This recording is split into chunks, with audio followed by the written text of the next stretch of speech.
Today is Sunday, 5th October, and we are approaching the first month, the end of the first month of the current crisis in the Middle East. And of course, we are also well into the 6th month since the beginning of Ukraine's counteroffensive on the 4th of June. Now, saying that, let me repeat again that to all intents and purposes, that counteroffensive has ended, but I will discuss all of those aspects, those issues, later in this program. In the meantime, suffices to say that both crises, the one in the Middle East and the one in Ukraine, continue. There is no resolution to either in sight. And from the perspective of the United States, the West's geopolitical interests, both crises are going badly wrong. Now, let's start, as I've been doing recently, with the situation in the Middle East. The fighting continues in Gaza. It's very difficult, again, to get a clear picture of precisely what is happening, but both sides are producing pictures, photographs which show fighting. Hamas recently has been providing lots of pictures of Israeli armoured vehicles attacked by Hamas fighters, ambushed by Hamas fighters. They've shown pictures of Namer armoured vehicles being attacked and apparently destroyed or damaged by Hamas fighters using RPGs, handheld anti-tank missiles or rockets. And I gather that there's also been pictures of Merkava tanks attacked and perhaps destroyed in similar ways. And apparently there's now quite a lot of pictures and photos of this kind. I'm not somebody who is able to study pictures with any great skill, and I'm not going to try and discuss them. I have no ability to analyse these pictures in any detail, and besides, I tend to think that photographic evidence of this kind needs to be handled carefully by someone with the analytical skills to understand what the picture of, say, a burning Merkava tank tells us about the course of a battle, and I freely admit that I do not have those skills. Secondly, and perhaps more pertinently, at least more pertinently in terms of political events, there have been multiple reports of more Israeli bombing raids, and these include bombing raids in neighbourhoods of Gaza, which are referred to in the media as refugee camps. And there was a lot of discussion, talk about an attack on one particular refugee camp. And I was reading today in the Middle East media that these attacks have spread and that several refugee camps have now been bombed by Israel. I think that this use of the word refugee camp to describe these particular neighbourhoods needs to be treated with some understanding and care. I understand that these neighbourhoods were originally refugee camps, dating from earlier Middle East Arab-Israeli wars. Most of them, I understand, originate in the 1940s, after the events which the Palestinians referred to as the Nakba, the mass displacement, forced displacement of Palestinians from historic Palestine, connected with the founding of the State of Israel. And these people went to areas still under Arab control in the West Bank, in Gaza, which at that time came under the control of Egypt, in Lebanon, in other places. And they were housed in what were anticipated to be temporary refugee camps. And these refugee camps over the decades that have followed since, have acquired a permanent character and must of course be understood as residential neighbourhoods.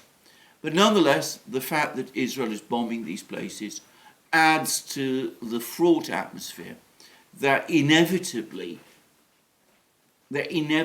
arises from the events that we're seeing going on in Gaza.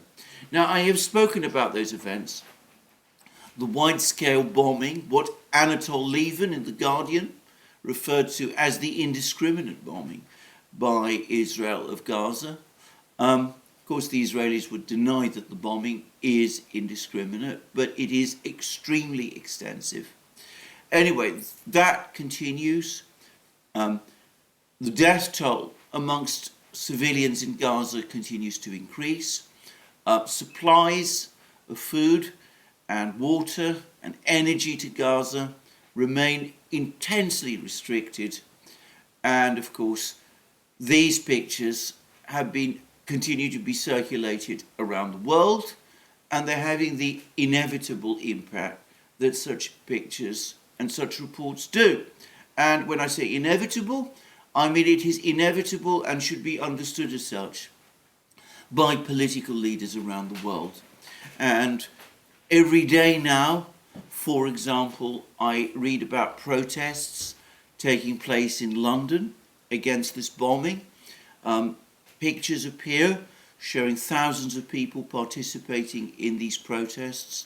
These protests get severely criticised by sections of the British media, and there is a certain tendency to downplay their size.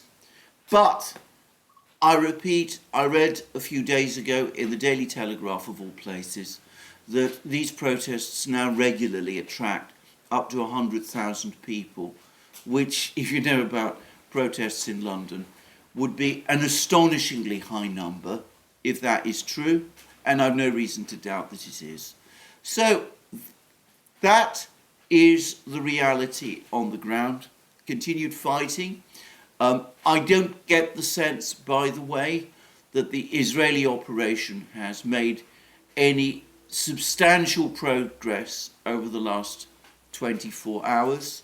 I get the sense that for the moment it's a brutal, grinding war, one, as I said, being fought out in civilian areas, one in which Hamas conducts its ambushes, and the Israelis, for their part, try to locate these tunnels which Hamas uses. But that is the nature of the fighting. People are dying. Hamas continues to launch its rockets into Israel, more with demonstration effects than any other thing. And of course, the situation on Israel's northern borders, the border with Lebanon, continues to remain extremely tense. Now, I've discussed all of this before many times, and I've discussed also the legal implications of this in previous programs. Today, I'm going to return to discuss the diplomacy. And the key event was a visit by Secretary of State, US Secretary of State Tony Blinken to Amman, where he met with the foreign ministers of Qatar, Jordan, Egypt, Saudi Arabia, and the United Arab Emirates, all countries friendly to the United States. He also met with the chair of the PLO Executive Committee and with Najib Mikati, who is the caretaker Prime Minister of Lebanon. So Blinken went to Jordan and he met all of these people. And this, of course, coming directly after his visit to Israel, where he had an encounter with Prime Minister Netanyahu. Apparently, my sense is a rather bruising encounter with Prime Minister Netanyahu. Blinken floated the possibility of a humanitarian pause, one which, as I've said, is more intended, in my opinion, to take some of the heat off President Biden in the United States and to try to repair some of the growing damage that is being done to the US's international position. Anyway, Netanyahu rejected the idea of a humanitarian pause outright, and with that rejection ringing in his ears, Netanyahu says that there will be no humanitarian pause unless Hamas releases all its hostages and is not prepared to commit to not resuming the military operation even after that is done. With that rejection from Netanyahu ringing in his ears, Blinken went to Amman and met all of these foreign ministers. Now, what was the purpose of his visit? Well, at one level, no doubt, he does want to float the topic of this humanitarian pause, the one that Netanyahu has, of course, rejected. But, of course, having faced rejection from Netanyahu, Blinken turned up in Amman, empty-handed, exactly as I said he would. And what then did he actually come to discuss? Well, from what I can see, his basic purpose in going to Amman was to float with the various Arab governments this idea that is doing the rounds in Washington of inserting some kind of peacekeeping force into Gaza, an Arab peacekeeping force, once the fighting between Israel and Hamas is over, and once Hamas, as the White House hopes, has been defeated. And I've said in previous programs that this is a disastrous idea, that it would be seen by the people of Gaza as an occupation force doing Israel's bidding if it was inserted in the wrong way. It does not provide any real alternative to some kind of more measured, more intelligent political solution. Anyway, the fact is that Blinken's visit to Amman, his visit there, proved to be a complete failure. This whole idea of a peacekeeping force met with a wall of opposition. And it is clear also that the Arab foreign ministers told Blinken, again, what I predicted they would say to him, that as far as they're concerned, at the moment, the only issue, the imperative issue, is getting not a humanitarian pause, but a proper, lasting, durable ceasefire. Now, this visit has not been covered extensively by the Western media, perhaps because it was a further diplomatic debacle, but there was an article covering it in the Financial Times, a newspaper which I have said tends on balance to be, well, not on balance, tends to be, is strongly supportive of the Blinken administration and deeply hostile to his political opponents in the United States, above all to Donald Trump. Anyway, just to get a sense, a flavour of what happened in Amman, I will now read extensively from this article. And it starts with the words, Arab envoys urge Antony Blinken to help end madness in Gaza. Words madness are in quotation marks, and we'll see that it is in fact a quotation from comments made by the Foreign Minister of Jordan. And the subtitle reads, US Secretary of State comes under intense pressure from regional allies to facilitate Israel-Hamas ceasefire. And then the article goes on to read as follows. Antony Blinken faced intense pressure from regional allies to facilitate an immediate ceasefire in Gaza, laying bare the stark gap between US support for Israel and the outrage in Arab capitals over the siege and bombardment of the Strip. We need to work together to stop this madness. There you go, that's the quotation. Madness. Jordan's Foreign Minister Ayman Safadi told the US Secretary of State on Saturday after a day of meetings with Arab diplomats. Sameh Shoukry, the Egyptian Foreign Minister, demanded an unconditional ceasefire, a commitment that Israel's Prime Minister Benjamin Netanyahu bluntly rejected after meeting Blinken on Friday. Blinken said, he's quoted as saying, "We believe pauses can be a critical mechanism for protecting civilians, for getting aid in, for getting foreign nationals out, while still enabling Israel to defeat Hamas."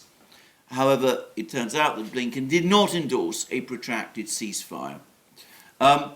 And then we go on to read that Arab leaders are incensed over Israel's relentless bombing of the Gaza Strip, which has killed about 9,500 Palestinians, more than half of them women and children, according to local health authorities. Then the Financial Times tells us that Israel's forces allowed a 3-hour window earlier on Saturday for the estimated 300,000 Palestinians in northern Gaza to travel south. No word about whether they have done that, but it seems most unlikely. And as I said, it will be seen by many people in the Palestinian territories across the Arab world as a hint that these people should leave Gaza entirely. And then the article goes on to say that Israel has also strictly limited large amounts of aid, much of it from Arab countries, from Muslim countries, from entering Gaza until it is rerouted to Israel for inspections. And in the hours after Blinken's visit to Tel Aviv, Israeli airstrikes struck at least one ambulance leading to the Dar al-Shifa hospital in Gaza City. I discussed all that yesterday. And then another explosion hit the rest of the convoy near the entrance to the building. Video from the scene showed civilian casualties, including women and children. And then we get to the rub. Blinken had been expected to brainstorm with Arab diplomats the future of Gaza, home to 2.3 million Palestinians, after the war ends.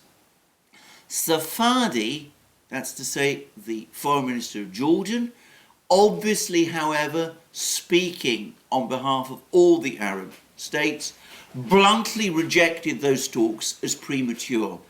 How can we even entertain what will happen in Gaza when we do not know how Gaza will be left? He asked Blinken. Are we going to be talking about a wasteland?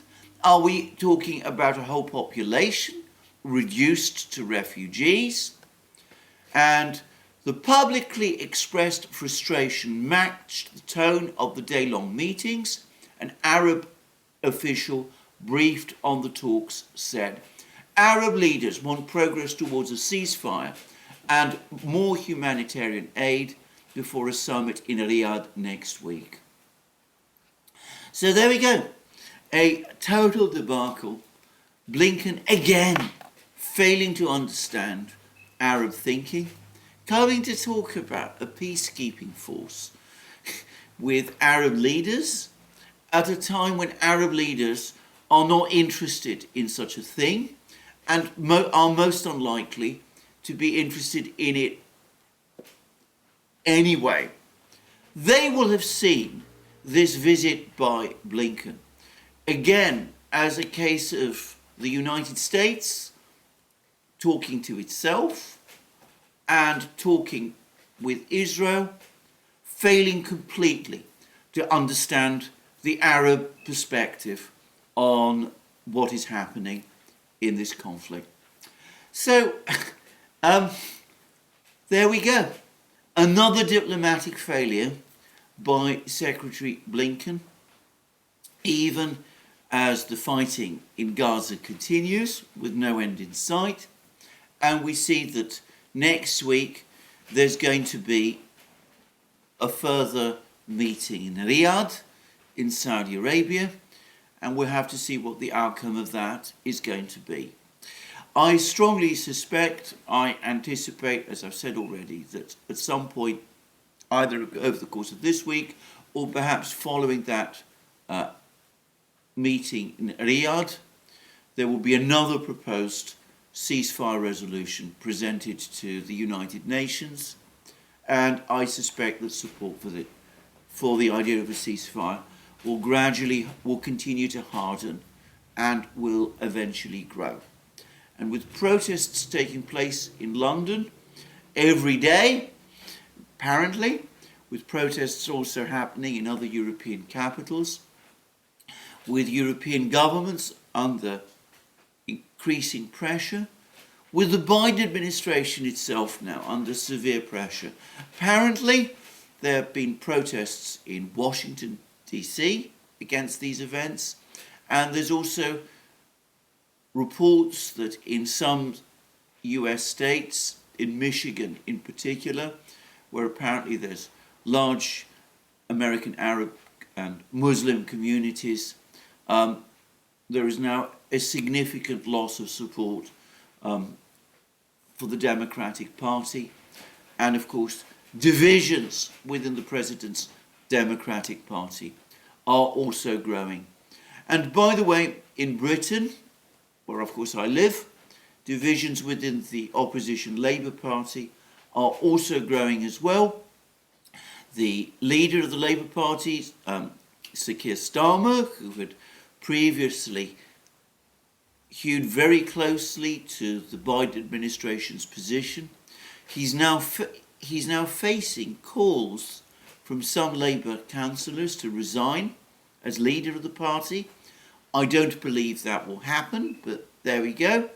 And apparently internal analysis within the Labour Party is now starting to report that as many as 30 seats, parliamentary constituencies, which the Labour Party needs to hold on to in the next forthcoming election, are now at risk because of the position that Sir Keir Starmer has taken. Basically, as I said, echoing the political line that President Biden and his officials, including Tony Blinken, have taken. So the pressure will grow, the pressure will increase at this meeting in Riyadh, and in the meantime, the Russians and the Chinese especially so, because of course not only are they in pole position in the Middle East because of their recent successful diplomacy there, but also they have the further advantage of being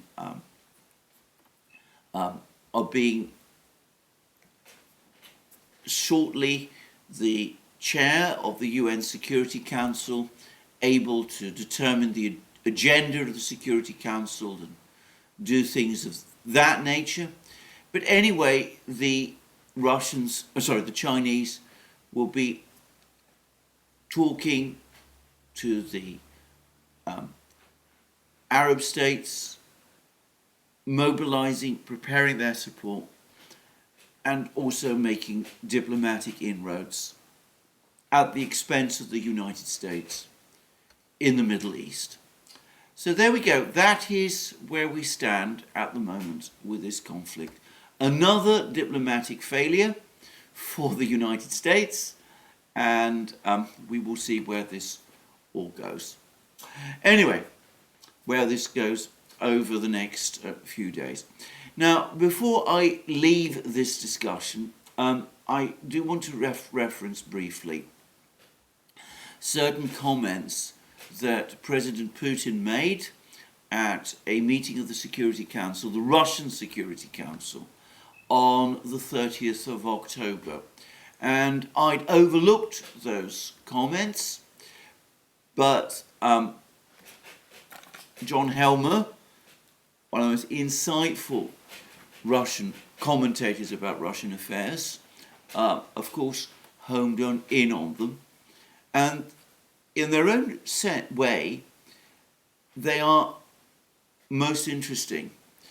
And they arise from certain comments that Putin made over the course of an emergency meeting of the Security Council following the riot that took place at the airport in Dagestan, when around, as it turns out, about 200 people stormed the airport following reports, rumours, artificially circulated rumours, that a plane with Jewish refugees was arriving in Dagestan from Tel Aviv.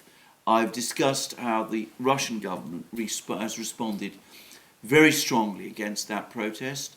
The regional government in Dagestan has condemned it in unequivocal terms, and so has President Putin, and he called a meeting of his top security people over the course, following that event, in order to discuss what had happened. But over the course of this meeting, he went on to say this: those who really stand up for truth and justice, who fight against evil and oppression, against racism and neo-Nazism, which the West encourages, are now fighting at the front, near Donetsk, Avdiivka, on the Dnieper. I repeat, these are our soldiers and officers. And the choice of a real man, a true warrior, is to take up arms and stand in line with his brothers, to be there where the fate of Russia, and indeed of the whole world, including the fate of the Palestinian people, is being decided. Now, that is the first occasion in which Putin has linked the fate of the Palestinian people to the progress of Russia's own military operation in Ukraine, in the Ukrainian conflict. And that is a major departure for Putin. He has, in the past, sought close links with Israel. He's maintained a friendly relationship with Prime Minister Netanyahu. He even had him once as guest of honor at Russia's Victory Day parade on the 9th of May. This is Netanyahu attended in Moscow and participated in that parade some years ago. He, as I said, has had a close and friendly relationship with Netanyahu, and Russia has sought good relations with Israel overall. This has not been an uncontroversial policy in Russia, and Helmer says that opinion polling in Russia is now showing that the general sentiment there amongst the great majority of the people has become markedly pro-Palestinian, so much so that the Kremlin is unsettled by this and has given instructions to Russian polling agencies that the information, this data from these opinion polls should not be published. Well, that's what Helmer says, and as I said, on Russian matters, he is extremely well informed. And now we see these comments of Putin's. Now, to repeat again, these comments were made over the course of a meeting of top Security Council officials, military and security officials, to discuss the situation in the Northern Caucasus following the events, the riot at the airport in Makhachkala, the capital of Dagestan. And obviously there are lots of volunteers from Dagestan and soldiers from Dagestan fighting as part of the Russian army in Ukraine. And in a sense, what Putin is doing is he's saying to the Dagestanis, well, if you really want to support people in Palestine, well, don't riot or engage in attacks on innocent people. Don't stoop to these kind of events, these acts which Putin has condemned in the strongest terms and defined essentially as racist and such things. But he is saying that the right thing to do, what a real man, a true warrior does, is to take up arms and stand in line with his brothers fighting in Ukraine. But even as he's telling people in Dagestan that war in Ukraine is a war fought in the interests of Russia and indeed the whole world, but specifically also for the Palestinian people. By extension, he is also saying that to Russians in general. Now, I don't know to what extent this has been picked up by people in Russia, but certainly I would not have expected Putin to say something like this, even say a year ago or 5 years ago. He's now hardening his position with respect to the conflict in the US, in the Middle East, and he is increasingly linking Russia's future success with the achievement of historic justice for the Palestinians. Well, anyway, that was what Putin said. We'll see what happens. Words like this, as I said, can always be modified and taken back. But if Putin is aware that opinion polling in Russia is indeed running in the directions that Helmer says, and I've no reason to think otherwise, then of course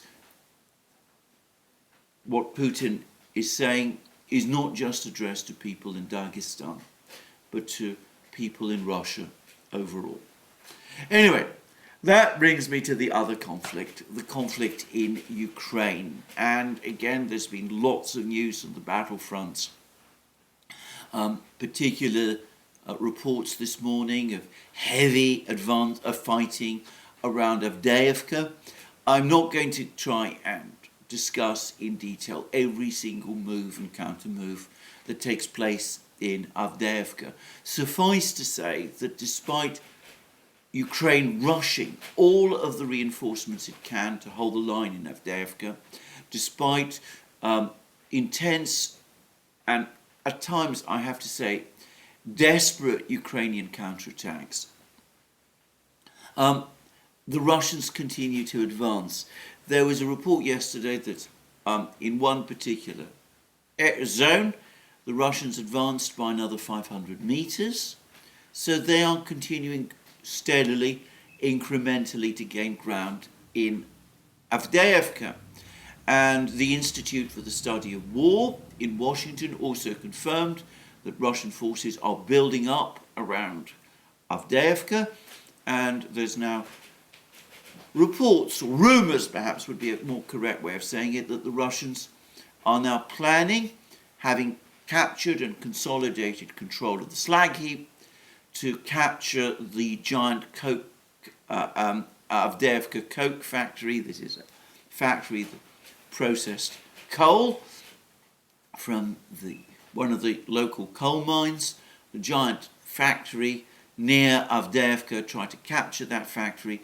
If the factory is captured, so I understand, the fate of Avdiivka is sealed.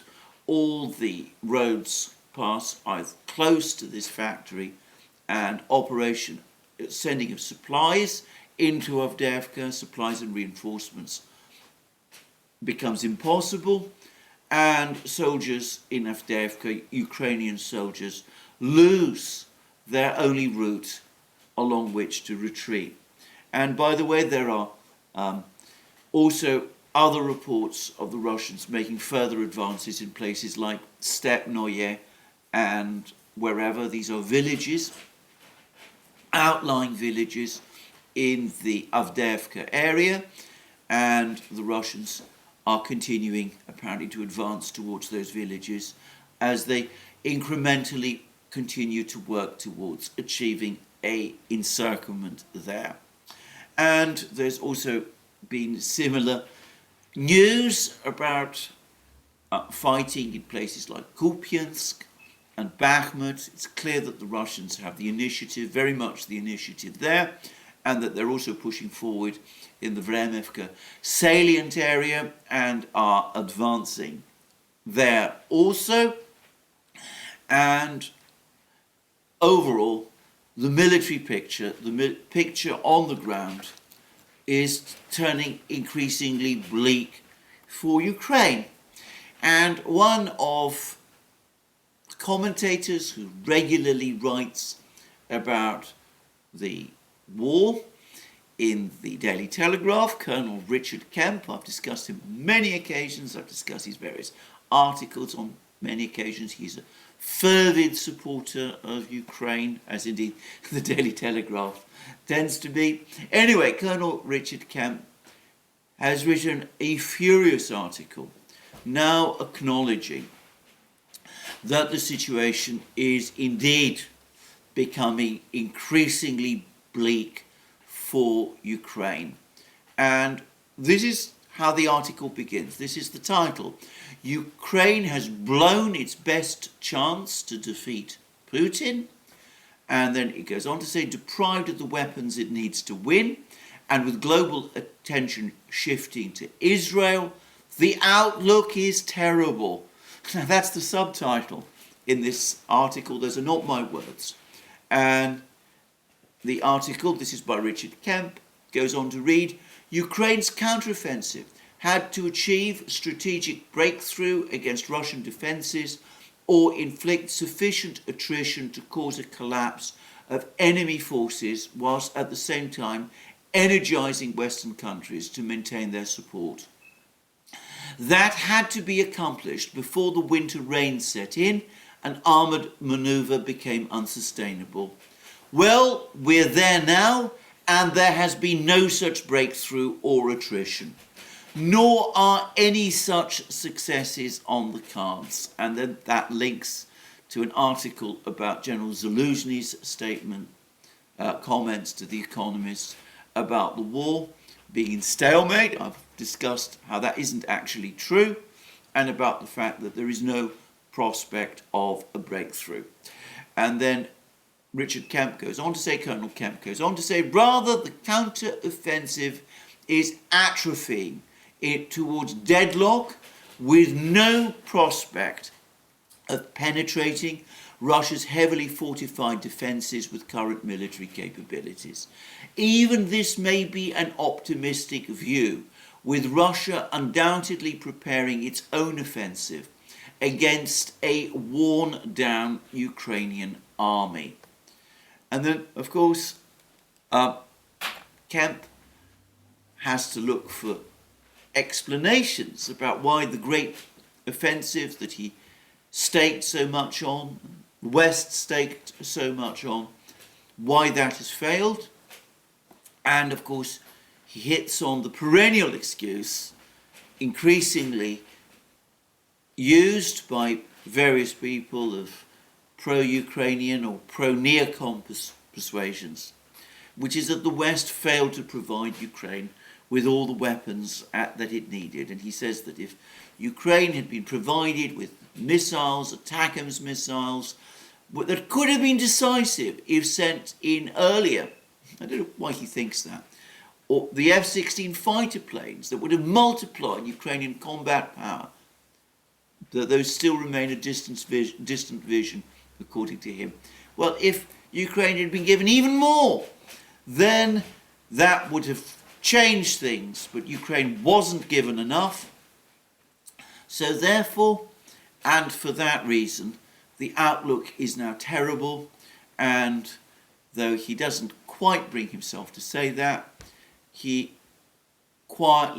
clear that quietly he believes that Ukraine, militarily speaking, is heading for defeat, and that the mood in Western capitals is shifting towards some kind of peace settlement with the Russians, which of course for people like Kemp is anathema. And he ends his article that whatever happens, we, Britain, must continue to support the more noble, if difficult pathway to ultimate victory. Give Ukraine the air superiority, combat engineering and artillery it needs to change the battlefield. For as things stand, only Putin may emerge victorious.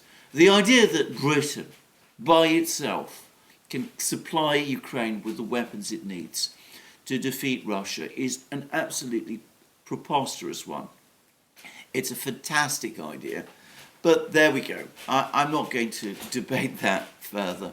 But we could see that even people like Colonel Kemp, strong supporter of Ukraine as he has been, strong supporter of the counteroffensive, optimist about the counteroffensive, the Ukrainian offensive, as he has been in the past, are now clearly despairing of the military outcome. What about this theory that Ukraine has not been supplied with all the weapons that it wanted? Well, as it happens, yesterday saw one of the biggest Ukrainian cruise missile strikes of the war. Ukraine launched, as I understand it, about 18 missiles altogether towards Crimea. And these appear to have been a mix of Storm Shadows, the very similar French Scalp missile, Ukrainian Neptune, anti-ship missiles converted to some kind of land attack use, S-200 missiles. Anyway, the Ukrainians threw at Crimea everything they had. And it seems that 15 of these missiles targeted a naval shipyard, and 3 at least targeted the Kerch Bridge. Now, it's clear that this attack was overall a failure. Now, the Russian Defense Ministry says that of the 15 missiles that apparently targeted the shipyard, 13 were shot down or brought down through electronic warfare means. It implies that 2 did get through, but did only limited damage, including limited damage to one particular warship. The warship in question is a Karakurt missile corvette, relatively small craft. The Russians have others, by the way, which they could deploy to the Black Sea using the Russian river and canal system. These are the kind of warships that can move up rivers and canals. So if the Russians needed to reinforce in the Black Sea, they can do so. But anyway, we don't have a full picture of the damage done to this warship, and I'm going to wait until we have more information about that. The missiles that were launched towards the Kerch Bridge were all shot down. Now, the point is, the Russians have various production lines for their corvettes, as I've said already. This corvette, which was clearly being repaired in the shipyard, was obviously not in operation. Probably can be repaired anyway, but we'll have to wait and see until we know more. The point is that by contrast, Ukraine has only a finite stock of cruise missiles. As I understand it, Britain no longer makes Storm Shadow missiles, and France no longer makes Scalp missiles. Ukraine has also been launching ATACMS missiles as well. And the United States has also been supplying to Ukraine ATACMS missiles recently, and Ukraine has been launching these. And the point is that with every launch of these missiles, the stockpile of missiles, not just the Ukrainian stockpile of these missiles, but the global stockpile of these missiles becomes depleted. And of course the Western powers cannot supply every single missile they have to Ukraine. That is impossible. They have to hold back at least some of these missiles for their own use.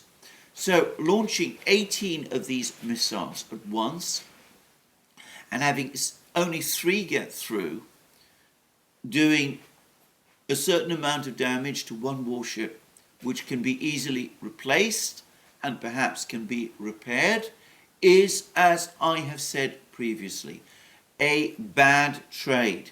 I made this point before when Ukraine launched a missile strike at an empty building in Sevastopol, which was historically the headquarters of the Russian Black Sea Fleet.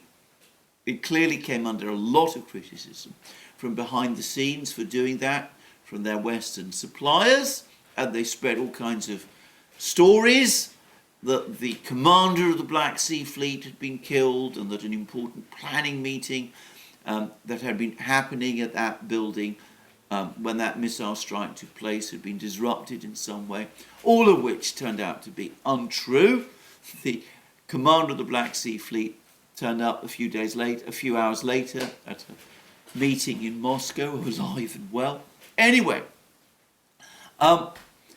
these are bad trades. Ukraine is depleting its missile stocks faster than they can be replaced and is achieving nothing as a result of these strikes.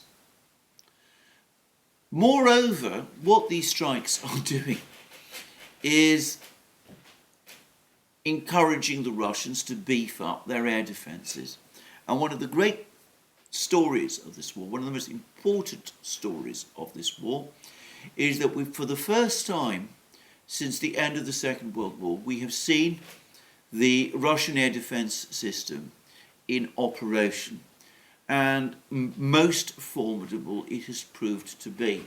Now it seems that some of these cruise missiles that were launched towards Crimea were shot down by MiG-31 fighter jets, or at least one MiG-35 fighter jet. I've described how the MiG-31 was specifically created with the purpose of shooting down cruise missiles, and we see that it is being used in precisely that way. And it turned out that other parts of the air defence system are becoming increasingly effective also. They're able to shoot down cruise missiles, they're able to deal with complex and large saturation attacks like the one that Ukraine launched yesterday. And the air defence system, the Russian air defence system, appears to be becoming more effective and more sophisticated all the time. And the storm shadow upon which the British and perhaps the Ukrainians had placed so much reliance, it has turned out, has been largely, not completely, but largely ineffectual. It has only been able to do a limited amount of damage, and the Russians are becoming increasingly effective at shooting these missiles down. The ATACMS missiles have also proved to be a disappointment. And by contrast, of course, the Russian Air Force is becoming stronger all the time. It is launching bombing raids. The number of precision-guided bombs and missiles that the Russians are using on the battle lines is increasing all the time. There were reports of heavy airstrikes by the Russians on Ukrainian positions on the west bank of the Dnieper yesterday. So the military picture is deteriorating. And that, I've just been describing the air wall. There's now articles in the American media that acknowledge that over the course of 1 week in October, Ukraine lost a quarter of the Leopard 2 tanks that had been supplied to Ukraine by the West. The Ukraine war, to say it straightforwardly, is turning into the graveyard of the Leopard 2. This tank, which has been widely spoken about in the West as an extremely efficient, effective tank, that is in most respects, by the way, the major tank of the European militaries. The British had their Challenger 2s, but only in limited numbers. The French have their Leclerc tank, which has not been deployed in this war, but most European militaries use the Leopard 2, and in this conflict it has failed. The Russians have shown that they can destroy them, and destroy them in large quantities. This has been deeply embarrassing, humiliating, I would say, for the German manufacturers of these much talked about and touted tanks. But there doesn't seem to be very much that the Europeans can do, the West can do, either to replace these knocked out Leopard 2s or to limit the scale of their losses. Germany is continuing to supply Leopard tanks to Ukraine, but these are now almost entirely Leopard 1s, old tanks designed in the 1950s, principally produced in the 1960s, with light guns and thin armour, completely unsuited to the kind of war that's taking place in Ukraine. The British Challenger 2 tanks, much talked about and hyped earlier in the war, have now disappeared from sight. Apparently, after one was destroyed in the area close to Rabotino a couple of weeks ago, the British have apparently told the Ukrainians to take them away from the battlefronts, and I've no idea what's happened to them. And of course, the Ukrainians have now received their delivery of 31 Abrams tanks, but they have not been committed to the fighting either. Apparently, this particular variant of the Abrams has relatively light armour and less efficient fire control systems. It's probably no more capable than the Leopard 2, and again, it seems that at least at the moment, the Ukrainians, perhaps at American insistence, are holding them back. So, anyway, Colonel Kemp can talk about success that might have been achieved if more weapons had been supplied to Ukraine. But lots of weapons have been supplied to Ukraine. As I've discussed in previous programmes, Ukraine was given, General Zelensky was given, pretty much all that he asked for last year. He wanted 350 tanks, 600 to 700 infantry fighting vehicles, 500 howitzers. He got all of that. He got 1 million rounds of shells, 155 millimeter shells for his offensive, and none of that worked. He also got large numbers of MiG-29 fighters from Eastern Europe.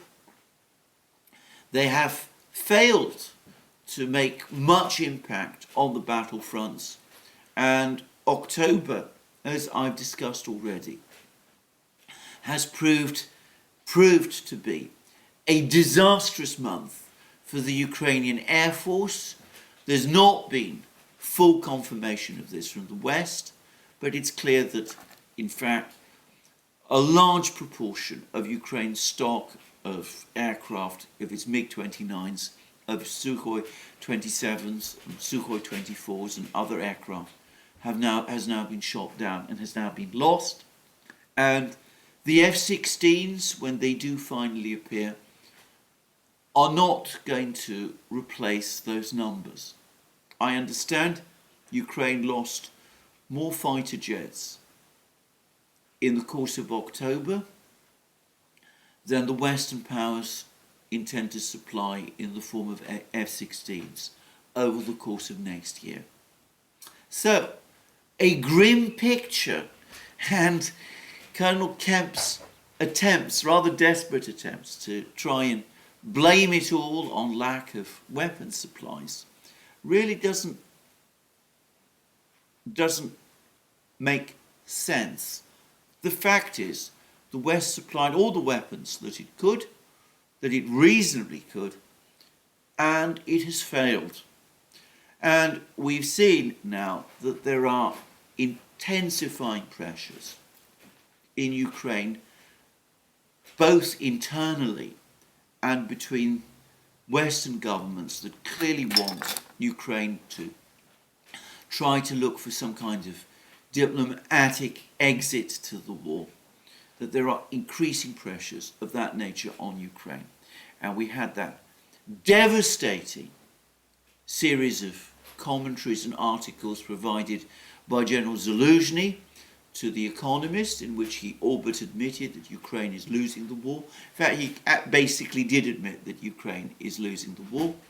And we've had that report from NBC about how Western governments are now telling Ukraine that it needs to start thinking about negotiations, and in its own interest it better do so now, because after the turn of the year, after the end of the year, from the start of next year, things are going to turn much grimmer, even grimmer than they are already.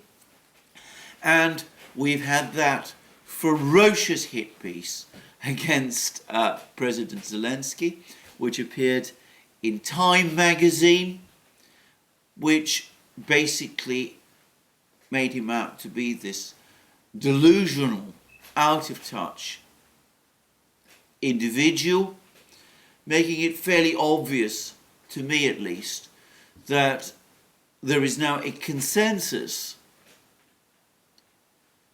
starting to emerge in the West and perhaps amongst important people in Ukraine also, that President Zelensky is now a major obstacle to the only plan the West has left, which is some sort of negotiated settlement of the conflict in Ukraine, and that they're trying to find some mechanism to leverage him out.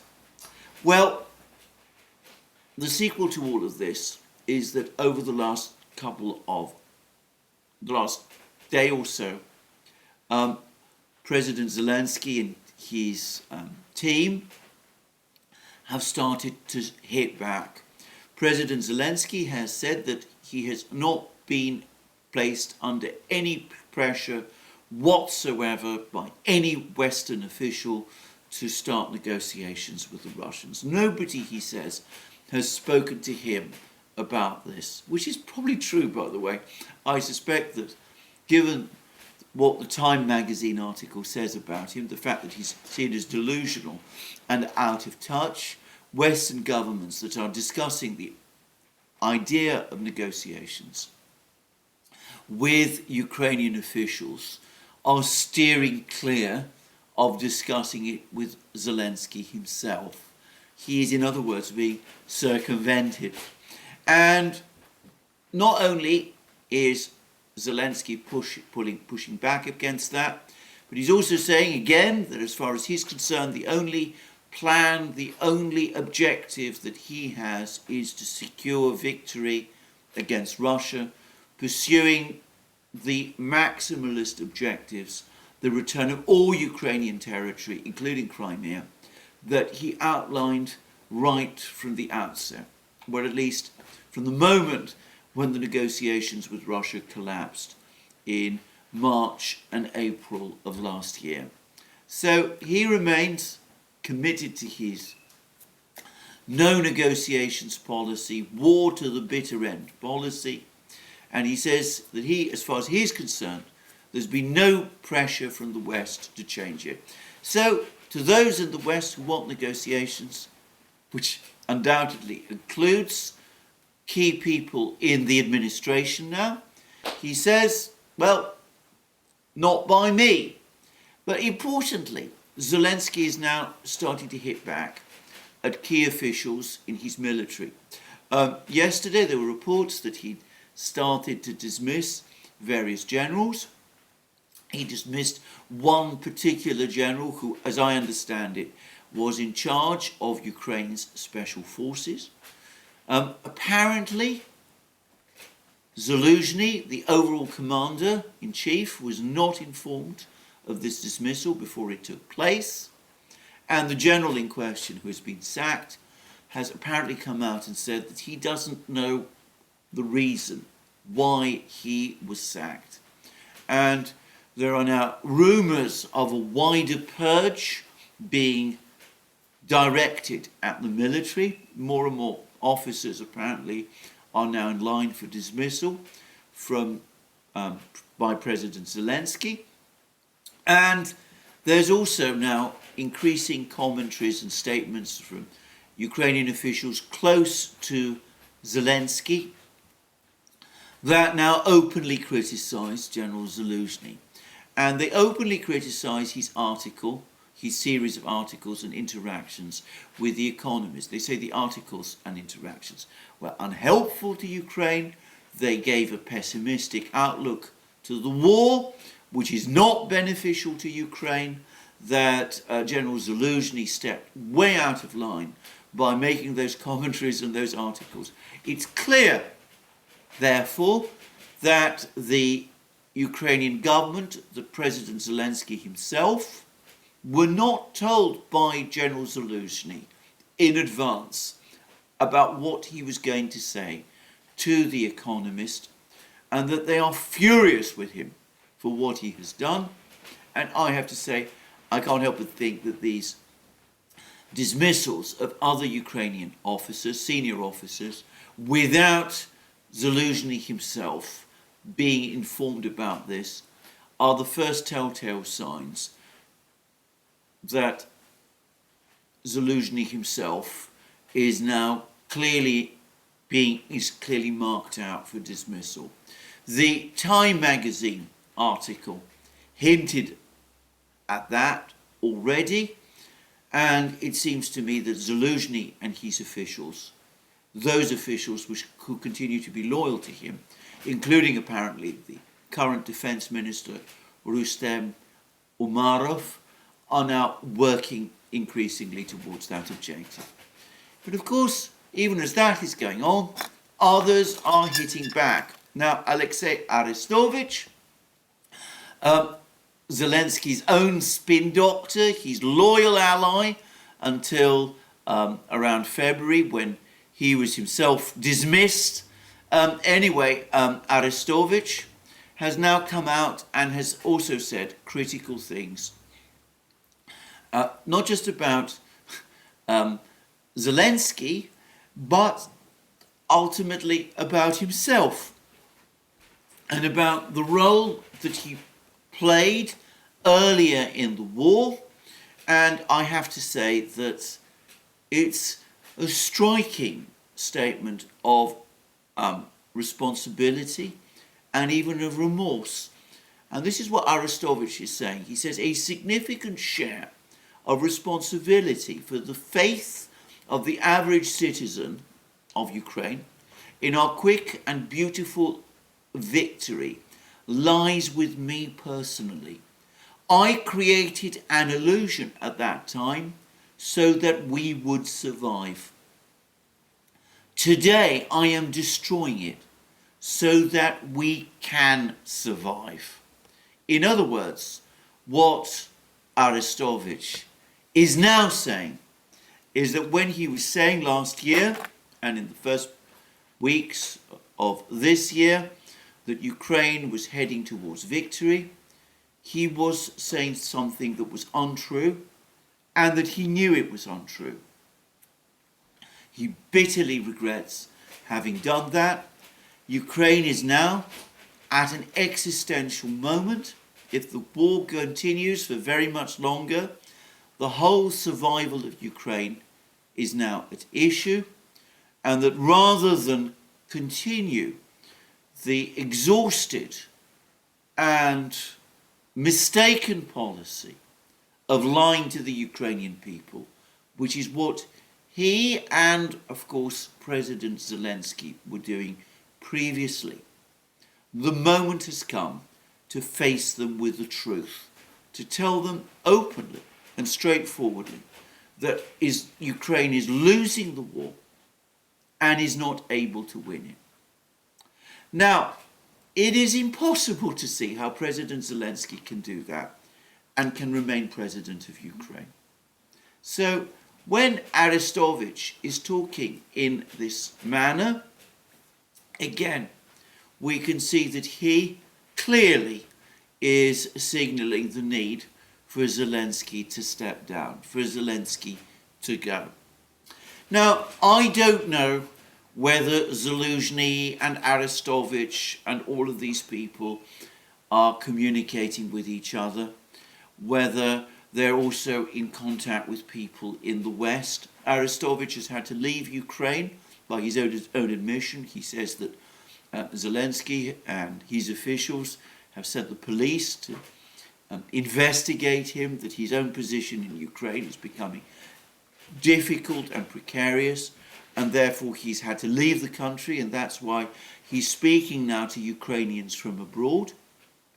So that might make it more difficult for Arestovich to communicate with people like Zelensky, even, of course, if there was any need or desire on the part of these two men for them to communicate to each other. But let's assume that there is no communication, no discussion between Zelensky and Arestovich and between those people and Western officials. In some ways, that is even more dangerous for Zelensky himself than if they were. Because in the first case, you could say that it was all a plot and that all that Zelensky has to do is to expose and remove the plotters, as he is perhaps starting to do by sacking all of these military officials. Whereas, of course, if Zelensky and Arestovich and Western officials are saying all of these things independently of each other, then it looks like there is a groundswell of opposition and of criticism starting to build. More and more people in Ukraine and in the West are looking at the situation in Ukraine. They're coming to the same conclusions, and they're deciding that the war is in effect lost and negotiations to end it therefore urgently need to begin. Now,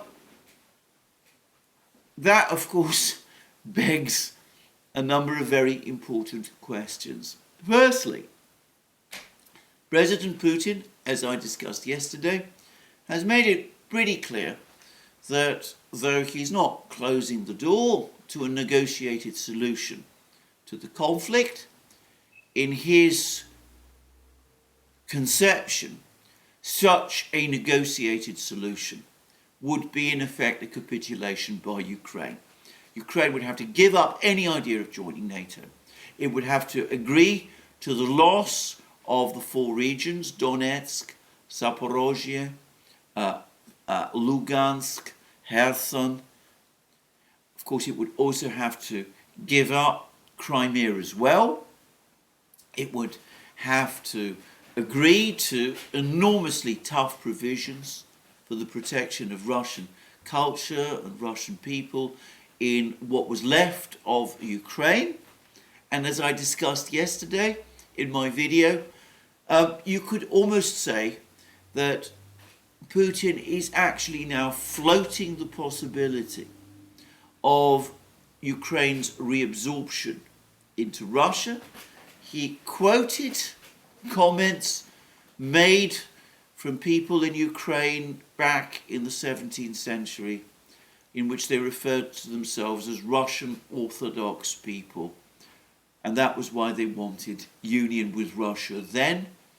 And he seems to be coming, or so it seems to me, very close to floating the possibility that one day the various regions of Ukraine, what he continues to refer to as a fraternal nation, might come back into the Russian fold, places like Chernigov, Kiev, Zhytomyr, that all of them might rejoin Russia, minus, of course, Lviv and Galicia, where clearly about which he is not interested. Now, I'm not saying that Putin is going to demand all of that immediately in a negotiation, but he is going to make some very, very tough demands of Ukraine, demands which it would be very, very difficult for Ukraine to agree to. So, where does this all leave us? First of all, if there are going to be negotiations, they're going to face that enormous problem. Putin's demands are going to be such that it might be very difficult for Ukraine, for any government in Ukraine to agree to them, and it's difficult to imagine that any government which did agree to them, that it could survive. So how does this war end?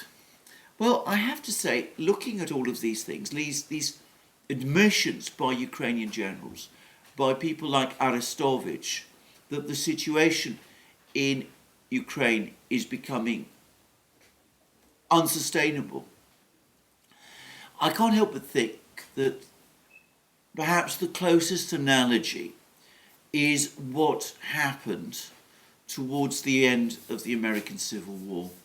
Now, I've often said on various programs that the war that, to some extent, this conflict has most resembled in many respects is the American Civil War. Just as the Union armies led by General Grant waged a war of attrition against the Confederacy and broke the back militarily of the Confederacy in that way, that is what the Russian army and General Gerasimov, its commander, have been doing in Ukraine. And we see increasingly the effect of that. And towards the end of the war, as the situation began to become increasingly disastrous for the Confederacy, the Confederate government began to float possible ideas for some negotiated compromise with the government of the United States, led by President Lincoln. And in fact, there were people in Washington who were also looking for some way to end the war on a diplomatic basis. And there was even at one point in early 1865 a delegation from the Confederacy that actually went to Washington trying to negotiate some kind of negotiated outcome with President Lincoln. By then, of course, the reality was that it was far too late. The Confederates had left it far too late in the war for any negotiation of that nature to gain widespread support in the United States. And of course, President Lincoln himself was implacably opposed to any terms other than those which effectively would result in the assimilation of the Confederacy back into the United States. So the negotiations very quickly failed. That didn't alter and couldn't alter the military dynamic And eventually, what happened is that there was no negotiated solution to the war. In fact, there was no point in the American Civil War when the Confederacy formally surrendered. What started to happen is that, starting with General Lee in April 1865, Confederate commanders, finding themselves in an impossible military situation, began to give up. The most famous of those incidents, of course, was the first one, when General Lee surrendered his army to General Grant at Appomattox Courthouse. And that began a cascade of collapse. All of the Confederate armies, which at that time, by the way, still numbered around 200,000 men, one after the other, over a period of several weeks and months, going all the way up to June 1865, one after the other, they began to capitulate to the armies of the Union. And the Union forces then fanned out across the territory of the former Confederacy and simply reoccupied it in that way, arresting the President of the Confederacy, Jefferson Davis, in the process. Now, I wonder whether this is where we're going, with Ukrainian commanders increasingly skeptical of victory, increasingly losing confidence in the political leadership. And it's important to stress that General Lee and the other Confederate commanders in 1865 did not seek Jefferson Davis's permission to capitulate. In Lee's case, that would probably have been extremely difficult to do for the logistical and other reasons. But anyway, there's no sign that they attempted to do it. But having lost confidence in the political leadership, they simply took the decision to surrender in their own hands. And I can't help but recall that last year, in that same interview with The Economist, in which General Zelensky asked for his 350 tanks, 600 to 700 infantry fighting vehicles, 500 howitzers, in order to conduct his offensive, which would regain Crimea for Ukraine. Well, I can't help but recall that over the course of that same interview, General Zelensky floated the possibility that he might eventually have to do what General Mannerheim, the commander of the Finnish army that was fighting the Soviets during the Winter War of 1940, what General Mannerheim eventually did. General Mannerheim conducted a successful defense for several weeks against the Red Army, but found in the end that Finland, the Finnish army, was being ground down, and he took the decision that he therefore had to tell his soldiers that the war was hopeless, the battle was hopeless, and that he would surrender to the Red Army and that Finland would have to seek terms.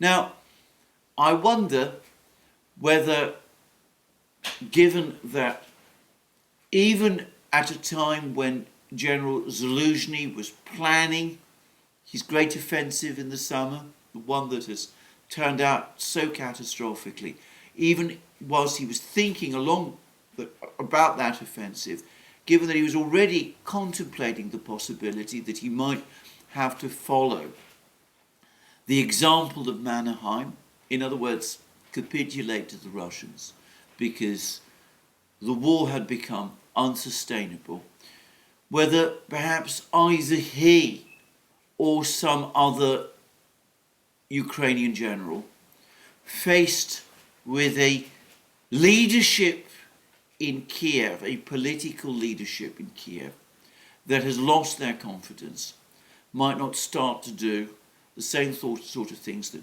General Mannerheim did, but perhaps more pertinently General Lee did. In General Lee's case, deciding to surrender without seeking the agreement of the political leadership. Well, we shall see. Perhaps that is how this war will end, with a kind of Appomattox moment, in which case, by the way, it might end very suddenly and unexpectedly, as was the case with the American Civil War.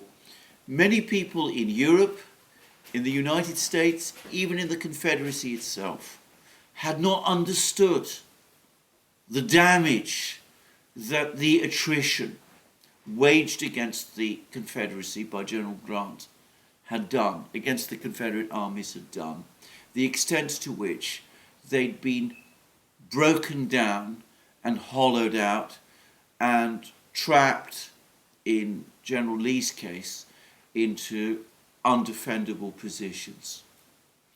And so when the collapse came, it came for many people suddenly and unexpectedly. And perhaps that's what we could see in Ukraine also. What the political effect of that will be, well, that of course remains to be seen. And what the political outcome of that will be for Ukraine also remains to be seen. But of course, if we do have an outcome like that, it will be a shock for the West, an absolute debacle, a catastrophe.